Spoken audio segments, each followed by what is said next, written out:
आज का हमारा पहला क्वेश्चन होगा, मालदीव के दो सेना नायक जो शेरशाह के विरुद्ध गिरी सुमेल के युद्ध में प्रबल रूप से लड़े थे वे कौन से थे। दोस्तों बहुत ही इंपॉर्टेंट क्वेश्चन है। मालदीव के दो सेना नायक थे जो कि शेरशाह के विरुद्ध गिरी सुमेल के युद्ध में लड़े थे। तो हमारे इस क्वेश्चन का राइट आंसर होगा ऑप्शन नंबर सी, कौन से थे, जेता और मुंबा थे। दोस्तों बहुत ही इंपॉर्टेंट क्वेश्चन है, अच्छे से याद कर ले, कई बार एग्जाम में पूछा गया है। तो गिरी सुमेल के युद्ध में मालदीव के कौन से दो सेना नायक प्रबल रूप से लड़े थे। तो हमारे इस क्वेश्चन का राइट आंसर होगा ऑप्शन नंबर सी, कौन से थे, जेता और गुम्बा थे। कौन थे, जेता और गुम्बा थे। ऑप्शन नंबर सी इस क्वेश्चन का राइट आंसर होगा। दोस्तों अगले क्वेश्चन को देखते हैं। हमारा अगला क्वेश्चन होगा, किस शासक ने 1544 में बीकानेर का पुनराधिकार राव जेत सिंह के पुत्र कल्याणमल को दिया था। दोस्तों बहुत ही इंपॉर्टेंट क्वेश्चन है। बीकानेर का पुनराधिकार राव जेत सिंह के पुत्र कल्याणमल को किसने दिया था, किस शासक ने दिया था। तो हमारे इस क्वेश्चन का राइट आंसर होगा ऑप्शन नंबर सी, किसने दिया था, शेरशाह ने दिया था। शेरशाह ने बीकानेर का पुनराधिकार किसके पुत्र को दिया था, तो राव जेत सिंह के पुत्र कल्याणमल को दिया था। दोस्तों ऑप्शन नंबर सी इस क्वेश्चन का राइट आंसर होगा। बहुत ही इंपॉर्टेंट क्वेश्चन है दोस्तों, अच्छे से याद कर ले, कई बार एग्जाम में पूछा गया है। अगले क्वेश्चन को देखते हैं। हमारा अगला क्वेश्चन होगा, निम्न में से मारवाड़ के किस शासक ने खानवा के युद्ध में महाराणा सांगा को सहायता प्रदान की थी। दोस्तों बहुत ही इंपॉर्टेंट क्वेश्चन है, मारवाड़ के किस शासक ने महाराणा सांगा को सहायता प्रदान की थी। तो हमारे इस क्वेश्चन का राइट आंसर होगा ऑप्शन नंबर बी, किसने की थी, राव गंगा ने की थी। राव गंगा ने महाराणा सांगा को खानवा के युद्ध में सहायता प्रदान की थी। दोस्तों बहुत ही इंपॉर्टेंट क्वेश्चन है, अच्छे से याद कर ले, ऑप्शन नंबर बी हमारे क्वेश्चन का राइट आंसर होगा। अगले क्वेश्चन को देखते हैं। हमारा अगला क्वेश्चन होगा, कर्नल जेम्स टोड ने राठौड़ों का यूसीलेस किसे कहा है। दोस्तों बहुत ही इंपॉर्टेंट क्वेश्चन है, सीधा का सीधा एग्जाम में पूछा जाता है। कर्नल जेम्स टोड ने किसे राठौड़ों का यूसीलेस कहा है। तो हमारे इस क्वेश्चन का राइट आंसर होगा ऑप्शन नंबर सी, किसे कहा है, राव दुर्गादास राठौड़ को कहा है। किसे कहा है, राव दुर्गादास राठौड़ को राठौड़ों का यूसीलेस कहा है। दोस्तों बहुत ही इंपॉर्टेंट क्वेश्चन है, ऑप्शन नंबर सी इस क्वेश्चन का राइट आंसर होगा। किसने कहा था, कर्नल जेम्स टोड ने दुर्गादास राठौड़ को राठौड़ों का यूसीलेस कहा है। दोस्तों बहुत ही इंपॉर्टेंट क्वेश्चन है, अच्छे से याद कर ले, कई बार एग्जाम में पूछा गया है। ऑप्शन नंबर सी हमारे क्वेश्चन का राइट आंसर होगा। अगले क्वेश्चन को देखते हैं। हमारा अगला क्वेश्चन होगा, इतिहासकार डॉक्टर गौरीशंकर हरिचंद ओझा ने किस राजा को कान का कच्चा कहा है। दोस्तों बहुत ही इंपॉर्टेंट क्वेश्चन है, गौरीशंकर ओझा ने किस राजा को कान का कच्चा राजा कहा है। तो हमारे इस क्वेश्चन का राइट आंसर होगा ऑप्शन नंबर ए, किसे कहा है, अजीत सिंह को कहा है। इतिहासकार गौरीशंकर हरिचंद्र ओझा ने किस राजा को कान का कच्चा कहा है, तो अजीत सिंह को कहा है। दोस्तों ऑप्शन नंबर ए इस क्वेश्चन का राइट आंसर होगा। बहुत ही इंपॉर्टेंट क्वेश्चन है दोस्तों, अच्छे से याद कर ले, कई बार एग्जाम में पूछा गया।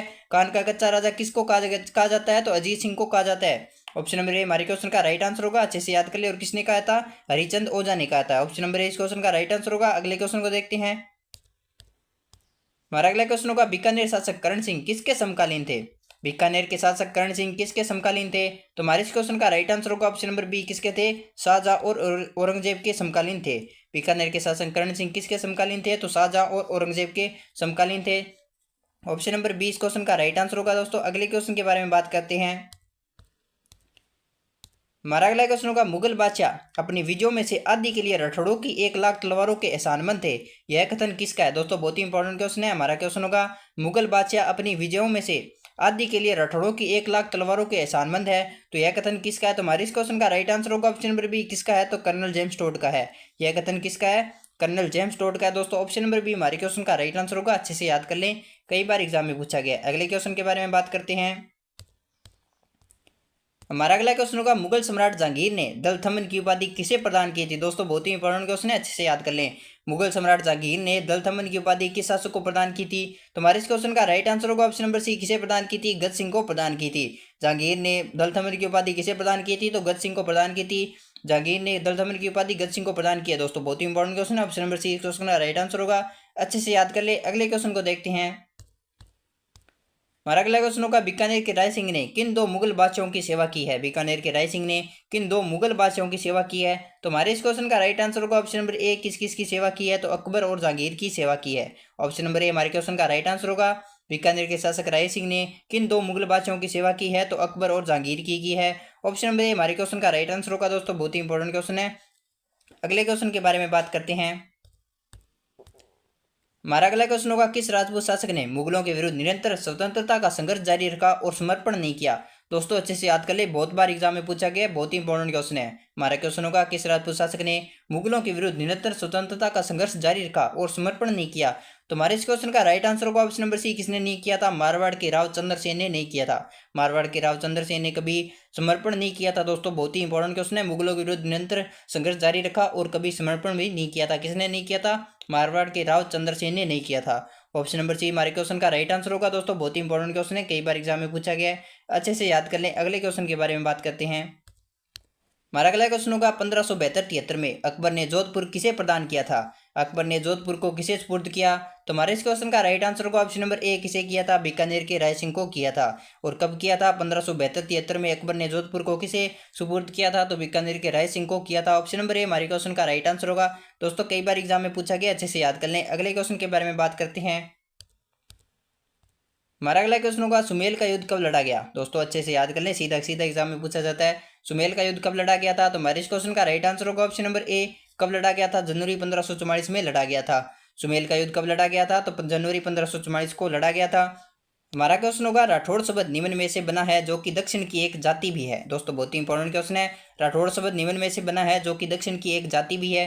तो हमारे इस क्वेश्चन का राइट आंसर होगा ऑप्शन नंबर बी, क्या है? तो राष्ट्रकुल है।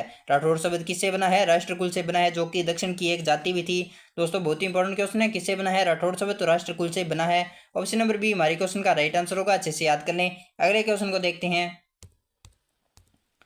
हमारा अगला क्वेश्चन होगा, कर्नल जेम्स टोड ने किस युद्ध को मेवाड़ की थर्मोपल्ली की संज्ञा दी है? दोस्तों बहुत ही इंपॉर्टेंट क्वेश्चन है, अच्छे से याद कर लें। सीधा सीधा एग्जाम में पूछा जाता है। तो हमारा क्वेश्चन होगा, कर्नल जेम्स टोड ने किस युद्ध को मेवाड़ की थर्मोपल्ली की संज्ञा दी है? तो हमारे इस क्वेश्चन का राइट आंसर होगा ऑप्शन नंबर बी, किसे दी है? तो हल्दी घाटी के युद्ध को दी है। मेवाड़ के किस युद्ध को थर्मोपल्ली की संज्ञा दी गई है? तो हल्दी घाटी के युद्ध को दी गई है। दोस्तों बहुत ही इंपॉर्टेंट क्वेश्चन है। और किसने दी है? कर्नल जेम्स टोड ने दी है। हल्दी घाटी के युद्ध को मेवाड़ की थर्मोपल्ली की संज्ञा किसने दी है? तो कर्नल जेम्स टोड ने दी है। ऑप्शन नंबर बी हमारे क्वेश्चन का राइट आंसर होगा। दोस्तों अच्छे से याद कर लें। अगले क्वेश्चन को देखते हैं। हमारा अगला क्वेश्चन होगा, 1527 में महाराणा सांगा व बाबर के मध्य खानवा का युद्ध किस जिले में हुआ था? दोस्तों बहुत ही इंपॉर्टेंट क्वेश्चन है। खानवा का युद्ध कब लड़ा गया था? तो 1527 में लड़ा गया था। कब लड़ा गया था? 1527 में लड़ा गया। तो किन के बीच हुआ था? महाराणा सांगा और बाबर के मध्य खानवा का युद्ध हुआ था। और कब हुआ था? 1527 में हुआ था। और किस जिले में लड़ा गया था? तो हमारे इस क्वेश्चन का राइट आंसर होगा ऑप्शन नंबर ए, किस जिले में लड़ा गया था? तो भरतपुर में लड़ा गया था। किस जिले में लड़ा गया था खानवा का युद्ध? तो भरतपुर जिले में लड़ा गया था। ऑप्शन नंबर ए हमारे क्वेश्चन का राइट आंसर होगा। दोस्तों अच्छे से याद कर लें। अगले क्वेश्चन को देखते हैं। हमारा अगला क्वेश्चन होगा, इतिहासकार बदायूनी ने किस युद्ध को गोगुंदा का युद्ध कहा है? किस युद्ध को गोगुंदा का युद्ध कहा गया है? तो हमारे इस क्वेश्चन का राइट आंसर होगा ऑप्शन नंबर ए, किस युद्ध को कहा गया है? हल्दी घाटी के युद्ध को गोगुंदा का युद्ध भी कहा गया है। दोस्तों किसने कहा था? इतिहासकार बदायूनी ने इस युद्ध को गोगुंदा का युद्ध भी कहा था। किस युद्ध को कहा था? हल्दी घाटी के युद्ध को कहा गया है। ऑप्शन नंबर ए हमारे क्वेश्चन का राइट आंसर होगा। दोस्तों इंपॉर्टेंट क्वेश्चन ये भी कई बार एग्जाम में पूछा गया है। अगले क्वेश्चन को देखते हैं। हमारा अगला क्वेश्चन होगा, राणा सांगा ने दिल्ली के जिस सुल्तान को पराजित किया था वह कौन था? महाराणा सांगा ने दिल्ली के जिस सुल्तान को पराजित किया था वह कौन था? तो हमारे इस क्वेश्चन का राइट आंसर होगा ऑप्शन नंबर ए, कौन था? इब्राहिम लोदी था। इब्राहिम लोदी को दिल्ली का सुल्तान था इब्राहिम लोदी। और इसे किसने पराजित किया था? तो राणा सांगा ने इसको पराजित किया था। दिल्ली के सुल्तान इब्राहिम लोदी को किसने पराजित किया था? तो राणा सांगा ने किया था। ऑप्शन नंबर ए हमारे क्वेश्चन का राइट आंसर होगा। दोस्तों अच्छे से याद कर लें, इंपॉर्टेंट क्वेश्चन है ये भी। अगले क्वेश्चन को देखते हैं। हमारा अगला क्वेश्चन होगा, राणा कुंभा ने मालवा के सुल्तान महमूद खिलजी को किस युद्ध में बंदी बनाया था? दोस्तों बहुत ही इंपॉर्टेंट क्वेश्चन है। राणा कुंभा ने मालवा के सुल्तान महमूद खिलजी को किस युद्ध में बंदी बनाया था? तो हमारे इस क्वेश्चन का राइट आंसर होगा ऑप्शन नंबर बी, किस युद्ध में बनाया था? सारंगपुर के युद्ध में महमूद खिलजी को राणा कुंभा ने बंदी बना लिया था। दोस्तों किस युद्ध में बनाया था? सारंगपुर के युद्ध में बनाया था। बहुत ही इंपॉर्टेंट क्वेश्चन है दोस्तों, अच्छे से याद कर लें। अगले क्वेश्चन को देखते हैं। हमारा अगला क्वेश्चन होगा, हल्दी घाटी का युद्ध किन के बीच लड़ा गया था? दोस्तों बहुत ही इंपॉर्टेंट क्वेश्चन है। हल्दी घाटी का युद्ध किन के बीच लड़ा गया था? तो हमारे इस क्वेश्चन का राइट आंसर होगा ऑप्शन नंबर बी, किन के बीच लड़ा गया था? महाराणा प्रताप और मान सिंह के बीच लड़ा गया था। हल्दी घाटी युद्ध किन के बीच हुआ था? तो महाराणा प्रताप और मान सिंह के बीच हुआ था। ऑप्शन नंबर बी हमारे क्वेश्चन का राइट आंसर होगा। दोस्तों अच्छे से याद कर लें, कई बार एग्जाम में पूछा गया है और आपके पशु परीक्षक के एग्जाम में भी पूछा जा सकता है। हल्दी घाटी युद्ध किन के बीच लड़ा गया था? महाराणा प्रताप और मान सिंह के बीच हुआ था। ऑप्शन नंबर बी हमारे क्वेश्चन का राइट आंसर होगा। इंपॉर्टेंट क्वेश्चन है। अगले क्वेश्चन को देखते हैं। हमारा अगला क्वेश्चन होगा, फूटा देवल मेला कहाँ आयोजित होता है? दोस्तों बहुत ही इंपॉर्टेंट क्वेश्चन है। हमारे अगले क्वेश्चन ये मेलों से रिलेटेड होंगे। मेले राजस्थान के मेलों से रिलेटेड क्वेश्चन होंगे। यानी हमारा क्वेश्चन होगा, फूटा देवल का मेला कहाँ आयोजित होता है? तो हमारे इस क्वेश्चन का राइट आंसर होगा ऑप्शन नंबर सी, कहाँ पे होता है? राजसमंद में फूटा देवल का मेला आयोजित होता है। दोस्तों कहाँ होता है? राजसमंद में होता है फूटा देवल का मेला आयोजित। ऑप्शन नंबर सी हमारे क्वेश्चन का राइट आंसर होगा। अच्छे से याद कर लें। अगले क्वेश्चन को देखते हैं। हमारा अगला क्वेश्चन होगा, राजस्थान में सीताबाड़ी का मेला किस जिले में आयोजित होता है? राजस्थान में सीताबाड़ी का मेला किस जिले में आयोजित होता है? तो हमारे इस क्वेश्चन का राइट आंसर होगा ऑप्शन नंबर डी, किस जिले में होता है? 12 जिले में होता है। सीताबाड़ी का मेला कहाँ आयोजित होता है? तो 12 जिले में आयोजित होता है। ऑप्शन नंबर डी हमारे क्वेश्चन का राइट आंसर होगा। दोस्तों इंपॉर्टेंट क्वेश्चन है, कई बार एग्जाम में पूछा गया है। अगले क्वेश्चन को देखते हैं। हमारा अगला क्वेश्चन होगा, निम्न में से कौन सा स्थान कपिल मुनि से संबंधित है? राजस्थान में कौन सा स्थान कपिल मुनि से संबंधित है? तो हमारे इस क्वेश्चन का राइट आंसर होगा ऑप्शन नंबर ए, कौन सा है? कोलायत है। कोलायत किससे संबंधित है? कपिल मुनि से संबंधित है दोस्तों।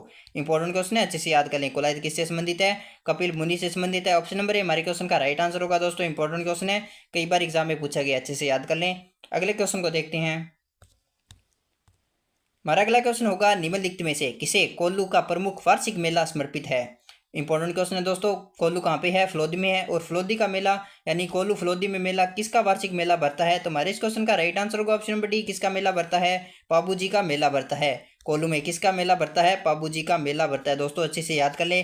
कोल्लू कोल्लू कहाँ पे है? फलोदी में है। और फलोदी में किसका मेला भरता है? तो पाबूजी का मेला भरता है। ऑप्शन नंबर डी हमारे क्वेश्चन का राइट आंसर होगा दोस्तों, बहुत ही इंपॉर्टेंट क्वेश्चन है। अगले क्वेश्चन को देखते हैं। हमारा अगला क्वेश्चन का, प्रसिद्ध आदिवासी मेला बनेश्वर राजस्थान के किस जिले में आयोजित होता है? आदिवासी मेला कौन सा है? बनेश्वर मेला है, जो कि किस जिले में आयोजित होता है? तो हमारे इस क्वेश्चन का राइट आंसर होगा ऑप्शन नंबर बी, किस जिले में आयोजित होता है? तो डूंगरपुर में आयोजित होता है दोस्तों। किस जिले में आयोजित होता है? बनेश्वर का मेला डूंगरपुर में आयोजित होता है। और किससे संबंधित है? ये आदिवासी मेला इसको जाना जाता है दोस्तों। आदिवासी मेला कौन सा है? बनेश्वर का मेला है। और किस जिले में आयोजित होता है? तो डूंगरपुर जिले में आयोजित होता है दोस्तों। ऑप्शन नंबर बी हमारे क्वेश्चन का राइट आंसर होगा, अच्छे से याद कर लें। अगले क्वेश्चन को देखते हैं। हमारा क्वेश्चन होगा, सीताबाड़ी का मेला किस जनजाति से संबंधित है? दोस्तों बहुत इंपॉर्टेंट क्वेश्चन है, सीताबाड़ी का मेला किस जनजाति से संबंधित है? तो हमारे इस क्वेश्चन का राइट आंसर होगा ऑप्शन नंबर डी, किससे संबंधित है? सहरिया जनजाति से संबंधित है। सीताबाड़ी का मेला किससे संबंधित है? सहरिया जनजाति से संबंधित है दोस्तों, अच्छे से याद कर लें। किससे संबंधित है? सहरिया जनजाति से संबंधित है। सीताबाड़ी का मेला किससे संबंधित है? सहरिया जनजाति से। ऑप्शन नंबर डी हमारे क्वेश्चन का राइट आंसर होगा दोस्तों, अच्छे से याद कर लें, बहुत बार एग्जाम में पूछा गया है। अगले क्वेश्चन को देखते हैं। हमारा अगला क्वेश्चन होगा, बाड़मेर के कांकड़ मेले का मुख्य आकर्षण क्या है? दोस्तों बहुत इंपॉर्टेंट क्वेश्चन है, अच्छे से याद कर लें। हमारा क्वेश्चन होगा, बाड़मेर के कांकड़ मेले का मुख्य आकर्षण क्या है? तो हमारे इस क्वेश्चन का राइट आंसर होगा ऑप्शन नंबर सी, क्या है? गेय नृत्य है। बाड़मेर के कांकड़ मेले का मुख्य आकर्षण क्या है? गेय नृत्य है। ऑप्शन नंबर सी हमारे क्वेश्चन का राइट आंसर होगा दोस्तों, अच्छे से याद कर लें, बहुत बार एग्जाम में पूछा गया है। अगले क्वेश्चन को देखते हैं। हमारा अगला क्वेश्चन होगा, राजस्थान का प्रसिद्ध पुष्कर मेला हिंदू पंचांग के किस माह में लगता है? दोस्तों बहुत ही इंपॉर्टेंट क्वेश्चन है, पुष्कर का मेला हिंदू पंचांग के अनुसार किस माह में लगता है? तो हमारे इस क्वेश्चन का राइट आंसर होगा ऑप्शन नंबर डी, किस माह में लगता है? तो कार्तिक माह में लगता है। पुष्कर का मेला कब लगता है? कार्तिक माह में लगता है दोस्तों। ऑप्शन नंबर डी हमारे क्वेश्चन का राइट आंसर होगा, अच्छे से याद कर लें दोस्तों, बहुत बार एग्जाम में पूछा गया, बहुत ही इंपॉर्टेंट क्वेश्चन है। अगले क्वेश्चन को देखते हैं। हमारा अगला क्वेश्चन होगा, बनेश्वर का मेला लगता है, बनेश्वर का मेला कब लगता है? तो हमारे इस क्वेश्चन का राइट आंसर होगा ऑप्शन नंबर ए, कब लगता है? माघ पूर्णिमा को लगता है। बनेश्वर का मेला कब लगता है? माघ पूर्णिमा को लगता है दोस्तों, अच्छे से याद कर लें। बनेश्वर का मेला कब लगता है? माघ पूर्णिमा को लगता है। ऑप्शन नंबर ए हमारे क्वेश्चन का राइट आंसर होगा। अगले क्वेश्चन को देखते हैं। हमारा अगला क्वेश्चन होगा, किस मेले को आदिवासियों का कुंभ कहा जाता है? दोस्तों बहुत ही इंपॉर्टेंट क्वेश्चन है, आदिवासियों का कुंभ किस मेले को कहा जाता है? तो हमारे इस क्वेश्चन का राइट आंसर होगा ऑप्शन नंबर ए, किसको कहा जाता है? तो बनेश्वर के मेले को कहा जाता है दोस्तों। बनेश्वर के मेले को आदिवासियों का कुंभ कहा जाता है। बहुत ही इंपॉर्टेंट क्वेश्चन है दोस्तों, सीधा सीधा एग्जाम में पूछा जाता है, आदिवासियों का कुंभ किस मेले को कहा जाता है? तो बनेश्वर मेले को कहा जाता है। ऑप्शन नंबर ए हमारे क्वेश्चन का राइट आंसर होगा दोस्तों, बहुत ही इंपॉर्टेंट क्वेश्चन है, कई बार एग्जाम में पूछा गया है और आपके पशु परिसर के एग्जाम में भी पूछा जा सकता है, अच्छे से याद कर ले। अगले क्वेश्चन को देखते हैं। हमारा अगला क्वेश्चन होगा, कामड़िया पंथ की स्थापना किसने की थी? कामड़िया पंथ की स्थापना किसने की थी? किस लोक देवता ने की थी? तुम्हारे इस क्वेश्चन का राइट आंसर होगा ऑप्शन नंबर सी, किसने की थी? रामदेव जी ने की थी। कामड़िया पंथ की स्थापना किसने की थी? रामदेव जी ने की थी दोस्तों। ऑप्शन नंबर सी हमारे क्वेश्चन का राइट आंसर होगा, बहुत ही इंपॉर्टेंट क्वेश्चन है, सीधा सीधा एग्जाम में पूछा जाता है। तो दोस्तों सभी इंपॉर्टेंट क्वेश्चन है जो कि आपको इस वीडियो में कवर करवा दी हैं। अगर आपको किसी भी क्वेश्चन में कोई डाउट है तो आप कमेंट बॉक्स में टाइप कर सकते हैं। अगर आप इन क्वेश्चन की पीडीएफ चाहते हैं तो आपको टेलीग्राम चैनल पर मिल जाएगी, जिसका लिंक आपको वीडियो के डिस्क्रिप्शन बॉक्स में दिया हुआ है। तो वहाँ से आप टेलीग्राम चैनल को ज्वाइन करके और इसकी पीडीएफ को डाउनलोड कर सकते हैं। तो अगर आपको वीडियो अच्छी लगी तो वीडियो को लाइक कीजिएगा, चैनल को सब्सक्राइब कीजिएगा। तो दोस्तों मिलते हैं नेक्स्ट वीडियो में, तब तक के लिए जय हिंद, जय भारत।